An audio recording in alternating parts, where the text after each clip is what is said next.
Halo semuanya, perkenalkan nama saya Angelina, saya dari Prodi Ilmu Komunikasi Angkatan 2019. Jadi dalam video ini saya akan menceritakan buku yang saya baca menggunakan teori Aristoteles. Jadi buku yang saya baca ini adalah buku dari Goosebumps yang berjudul Si Boneka Hidup Beraksi. Dilihat dari cover dan judulnya, bisa kita simpulkan bahwa buku ini bergenre horor. Di dalam buku ini menceritakan sepasang saudara kembar perempuan bernama Lindy Paul dan Chris Paul. Mereka adalah saudara kembar yang sangat memiliki banyak kemiripan sehingga sulit bagi orang untuk membedakan mereka.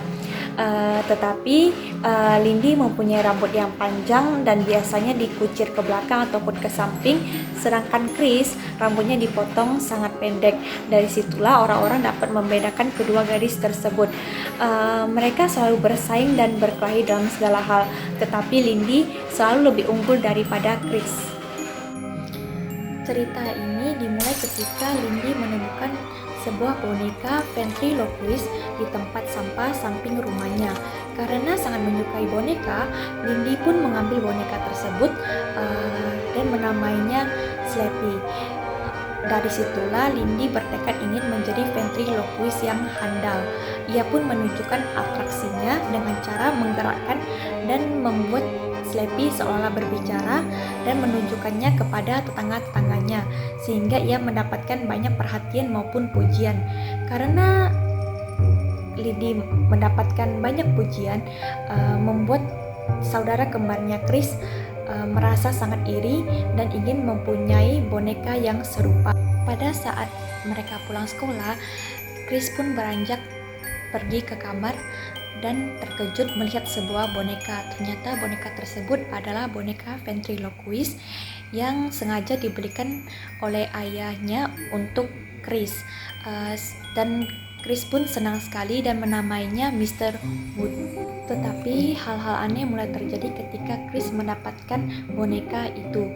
Kejadian pertama, pada saat Lindy dan Chris ingin tidur, Chris menunjukkan pakaian kepada Lindy dan berkata bahwa kostum tersebut akan ia gunakan untuk pesta kostum besok di sekolah. Nah, Lindy pun mengajak Chris untuk tidur. Pada pagi hari, Chris pun bangun terlebih dahulu dan kaget karena bonekanya si Mr. Wood hilang dari kursi dan ia pun mencarinya. Tetapi ia menemukan Mr. Wood di ambang pintu yang sedang menggunakan kostum yang akan digunakan Chris nanti. Chris pun kaget dan mengambil Mr. Wood dan segera melepaskan kostum tersebut sehingga kostum tersebut menjadi kusut. Dari situ Chris pun masih belum terlalu menaruh curiga kepada Mr. Wood dan ia masih curiga kepada Lindy, saudara kembarnya. Tetapi pada suatu malam Chris terbangun dan merasa tenggorokannya sangat kering sehingga ia pun beranjak dari kasur dan pergi berjalan menuju ke dapur. Pada saat di dapur ia pun kaget dan berteriak karena ia melihat sebuah cahaya. Dan tak lama kemudian bangunlah Lindy dan segera turun menghampiri si Chris dan melihat Chris yang sudah ternganga dan takut. Ternyata setelah dilihat pelan-pelan dan ditelusuri, ternyata lampu tersebut berasal dari kulkasnya karena isi kulkas tersebut telah dikeluarkan dan semua isi kulkas tersebut telah berceceran di lantai seperti buah-buahan ataupun susu sudah tumpah di lantai beserta manik-manik yang dibuat oleh Chris. Dari situ pun Chris dan Lindy merasa takut karena di samping mereka terlihat bahwa ada Mr. Wood yang duduk sambil memberikan senyuman yang lebar. Tak lama kemudian ibu mereka pun bangun dan kaget melihat kejadian itu.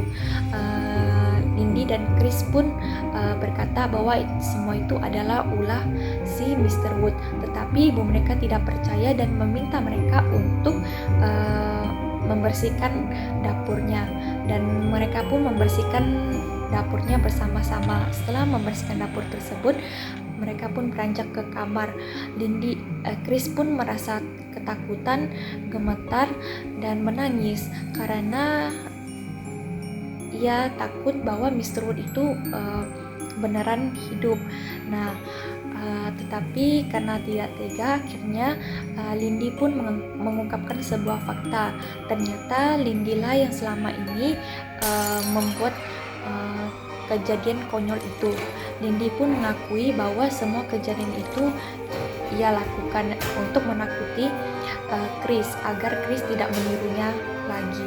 Berarti kejadian ini menggunakan teori logos. Teori logos ini menggunakan akal budi ataupun rasionalitas. Logos dalam retorika ini dikaitkan dengan data dan fakta.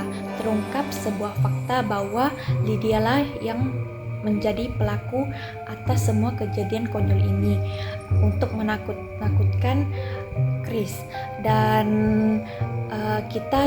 dengan kejadiannya kita juga dapat berpikir rasional bahwa sebuah boneka tentunya tidak dapat bergerak ataupun berbicara dengan sendirinya. Setelah mendengar pengakuan dari Lindy, Chris pun menjadi sangat kesal terhadap saudara kembarnya. Tetapi di samping itu, Chris pun merasa lega dan berpikir bahwa ia akan kembali ke kehidupan yang normal seperti dulu. Tetapi sayangnya hal itu tidak terjadi. Hal-hal aneh tetap saja terjadi pada boneka yang dimiliki oleh Chris. Karena Lindy telah mengungkapkan sebuah fakta bahwa ialah yang menjahili Chris selama ini, Chris pun merasa kesal dan tidak ingin berbicara dengan Lindy. Pada siang hari itu, Lindy pun pulang bersama teman sekolahnya yang bernama Cody. Dan pada saat sampai di rumah, ia pun beranjak ke kamar. Pada saat di kamar, ia pun berlatihan untuk menjadi ventriloquist yang akan tampil di musim semi di sekolahnya besok. Pada saat latihan dengan Mr. Wood, Chris pun menemukan sebuah kata-kata kuno di saku celana Mr. Wood, dan ia pun membaca kata-kata tersebut. Setelah membaca kata-kata tersebut, hal-hal aneh pun mulai terjadi. Seperti pada saat melakukan aksi pertunjukannya di depan tetangganya, Mr. Wood memberikan kata-kata yang kasar dan tidak sopan. Dan puncak kejadian mengerikan itu terjadi pada saat tampil di musim semi di sekolahnya. Terlihat bahwa Mr. Wood mengucapkan kata-kata yang kasar dan tidak pantas untuk guru yang mengajar di sekolahnya, yaitu Miss Berman, yang dimana ia mengatakan Miss Berman ini adalah seseorang yang gendut, sehingga membuat Miss Berman marah dan meminta Chris untuk meminta maaf. Tetapi tak lama kemudian Mr. Wood pun mengeluarkan cairan hijau yang berbau busuk, membuat para penonton dan Miss Berman pun ingin muntah karena cairan hijau tersebut sangatlah bau. Akhirnya Miss Berman pun menarik Chris ke belakang panggung. Pada saat di belakang panggung, Miss Berman pun mengatakan bahwa ia sangat kecewa dengan perkataan Chris dan akan men-skor Chris. Barulah pada malam hari setelah kejadian mengerikan tersebut, Chris pun tidak bisa tidur dan tak kunjung mengantuk. Setiap kali ia berusaha memejamkan matanya, ia selalu membayangkan kejadian mengerikan di auditorium itu. Pada saat Chris berusaha untuk tidur, ia tak sengaja mendengar dan melihat sebuah bayangan yang lagi menuju ke tempatnya. Karena rasa penasaran, Chris pun memberanikan diri dan mengikuti bayangan tersebut sampai ke koridor. Ia pun mengikuti bayangan tersebut dengan cepat dan langsung menyambar pundak bayangan tersebut. Ternyata ia langsung berhadapan dengan Mr. Wood. Karena kaget dan takut, Chris pun langsung mencengkram Mr. Wood. Mr. Wood pun berusaha untuk menggeliat agar bisa terlepas dari cengkraman Chris. Akhirnya satu lengan Mr. Wood pun berhasil lepas dan meninju perut Chris. Chris pun merasa terengah dan kehabisan napas. Tetapi Chris pun tidak kehilangan ide. Ia langsung menggunakan kakinya untuk menahan lengan si boneka tersebut. Chris pun masih bertanya kepada dirinya apakah ia mimpi, karena tidak mungkin sebuah boneka bisa bergerak dan berbicara dengan sendirinya. Tak lama kemudian terlihat Lindy yang sedang berada di puncak tangga dan sedang memanggil Lindy. Betapa kagetnya Lindy melihat ternyata Mr. Wood bisa bergerak dan berbicara. Lindy pun segera memanggil orang tua mereka dan membantu Chris untuk memegang Mr. Wood agar tidak terlepas. Tak lama kemudian datanglah ibu mereka dan bertanya apa yang sedang terjadi. Chris pun menceritakan semua hal yang menimpanya tadi, tetapi ibunya tidak percaya dan Lindy pun sebenarnya tidak terlalu percaya. Akhirnya ibu mereka pun meminta mereka untuk ke kamar dan tidur kembali. Pada saat ibunya pergi, Mr. Wood pun bergerak kembali dan ia pun berusaha untuk terlepas dari genggaman Lindy dan Chris. Ia berkata bahwa Chris dan Lindy akan menjadi budaknya sekarang karena Chris telah membacakan kata-kata kuno tersebut. Ternyata kata-kata kuno tersebut adalah mantra untuk memanggil kembali arwah si boneka, dan akhirnya boneka pun bisa bergerak kembali. Karena Mr. Wood terus menggeliat, akhirnya Chris pun mempunyai ide. Ia meminta Lindy untuk memegang kaki Mr. Wood dan ia memegang kepala Mr. Wood. Pelan-pelan pun Chris memutar kepala Mr. Wood agar bisa lepas, tetapi kepala tersebut tidak lepas karena Mr. Wood ini sangat kuat, dan akhirnya mereka melakukan segala berbagai macam upaya tetapi tidak membuahkan hasil. Akhirnya Lindy pun segera berlari ke kamar dan mengambil sebuah koper. Ia pun mengajak Chris untuk memasukkan Mr. Wood ke dalam koper tersebut dan menguburkannya di belakang rumah.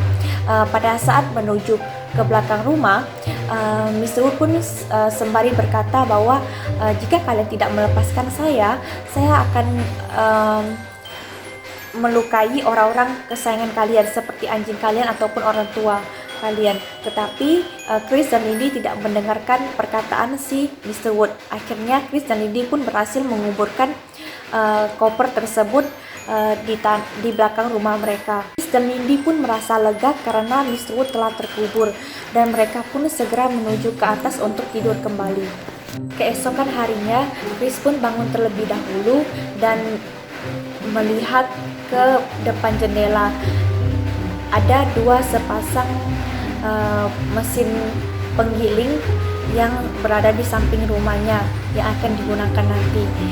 Tak lama kemudian ia pun beranjak menuju ke dapur. Pada saat sampai di dapur, ia pun menyapa ibunya, dan dengan muka sinis ibunya pun menatap si Chris. Ternyata Mr. Wood sedang berada di atas wastafel. Betapa kagetnya Chris melihat Mr. Wood yang berada di dapurnya kembali. Akhirnya ibu dan ayahnya pun pergi berbelanja, dan tinggallah sendirian si Chris dengan Mr. Wood. Mr. Wood pun menoleh ke arah Chris dan memberikan ancam dan berkata, aku sudah memperingatkanmu dan jangan bermain-main denganku. Tak lama kemudian datanglah Barky menuju ke dapur dan menjilat-jilat lantai di bawah wastafel. Turunlah si Mr. Wood dan segera mencekik si Barky, yaitu anjing mereka. Barky pun merasa sesak dan meloncat-loncat ingin dilepaskan. Karena mendengar keributan, Lindy pun bangun dan segera turun ke bawah. Ternyata Lindy pun kaget melihat bahwa Mr. Wood masih hidup dan sedang mencekik si anjingnya. Lindy dan Chris pun tak tinggal diam. Mereka segera membantu Barky untuk dipisahkan dari Mr. Wood. Akhirnya mereka pun berhasil. Chris pun mempunyai ide untuk membawa Mr. Wood ke penggiling mesin tadi. Akhirnya pada saat hujan-hujan mereka pun membawa Mr. Wood ke sebelah rumahnya dan berniat untuk menggiling si Mr. Wood. Tetapi karena lupa menutup pintu belakang, Barky anjing mereka pun lari mendahului mereka dan tak melihat bahwa di depannya ada mesin penggiling. Karena merasa takut, Chris dan Lindy pun segera membuang Mr. Wood dan menolong si Barky. Akhirnya Barky pun berhasil diselamatkan. Tapi Mr. Wood pun membalikkan badan dan mulai berlari. Ia sama sekali tidak melihat mesin giling satunya. Roda hitam raksasa itu pun bergulir dan menggilas si Mr. Wood. Akhirnya Mr. Wood pun badannya menjadi hancur berkeping-keping. Lindy dan Chris pun merasa lega. Akhirnya Mr. Wood pun telah tiada. Kejadian ini menggunakan teori pathos yang dimana pendekatannya mengutamakan emosi dan menyentuh perasaan audiens. Ini terdapat pada adegan yang dimana ibu mereka tidak percaya kepada perkataan Lindy ataupun Chris. Mereka pun merasa sedih sekaligus takut karena orang tua mereka tidak berusaha untuk membela mereka dan menjaga mereka. Jika kita sebagai audiens pun berada di posisi Lindy ataupun Chris, kita akan merasa ketakutan dan merasa tidak terlindungi, apalagi nyawa kita sedang terancam.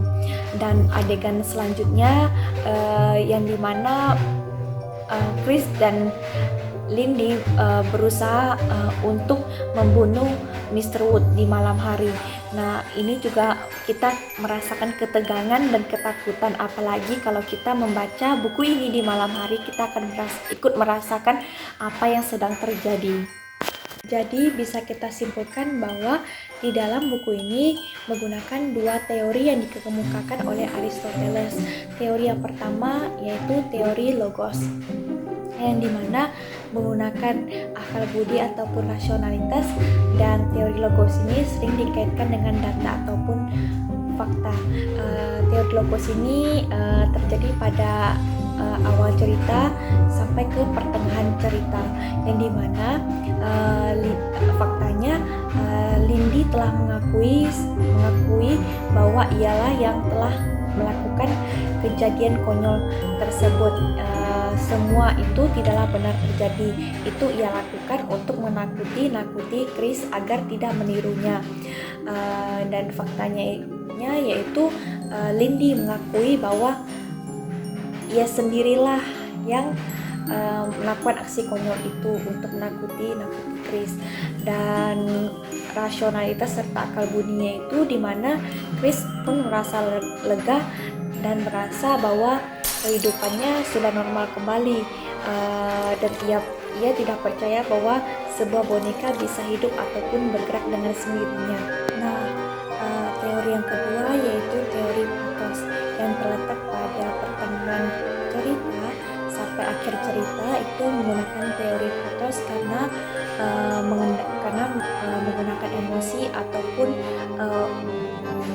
untuk menyentuh perasaan audiens, yang terletak pada adegan di mana Lindy dan Chris sudah bersusah payah untuk meyakinkan ibunya bahwa Mr. Wood adalah boneka yang dapat hidup dan bergerak, sampai-sampai boneka tersebut ingin menjadikan kedua gadis itu sebagai budak, tetapi ibu mereka tidak percaya dan beranggapan bahwa mereka berdua itu sudah gila dan aneh.